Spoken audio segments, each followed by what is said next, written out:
রাত 1টার পরে কালকে বাসায় এসেছি, সকাল সকাল বের হইতেছি। এটাই প্রবাস জীবন। আপনার প্রবাস জীবন এত বড় কে? বেশি রাত বাইরে থাকা ভালো না, কিন্তু রাত 1টা বাজে আপনি কার বাসায় গেছিলেন? কি করতে? আপনি তো সকাল সকাল তাড়াহুড়া করতে গিয়া আপনার পাহাড় পর্বত বান দেওয়ার যে বেড়াজাল মানে জোড়া টুপি আছে সেটা রাইখা ইসা পড়ছেন। খেয়াল রাখবেন না? প্রবাসে থাকেন, রাতভর কাজ করেন, সকালে তাড়াহুড়া করা ঠিক না। বের হওয়ার আগে অবশ্যই পাইপের মুখে জালি বাইন্দা, পাহাড় পর্বতে জোড়া টুপি দিয়া, টাকা হাতে বুঝা নিয়া তারপর বের হবেন। এমন অনিয়ন্ত্রিত গতিসীমার কারণে যে কোনো মুহূর্তে পাহাড় ধসে ভূমিকম্প হতে পারে। সকাল সকাল এত লাফাইবেন না।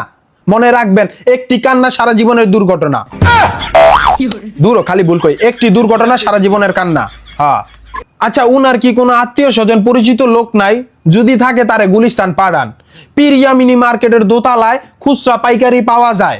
দরকার হইলে কুরিয়ার খরচ আমি নিজে দিমু, তাও ভূমিকম্প না হোক। বিদেশ তো গেছে, মনে হয় যাওয়ার আগে আক্কেল জ্ঞান সব ইউনিয়ন পরিষদে জমা দিয়া গেছে।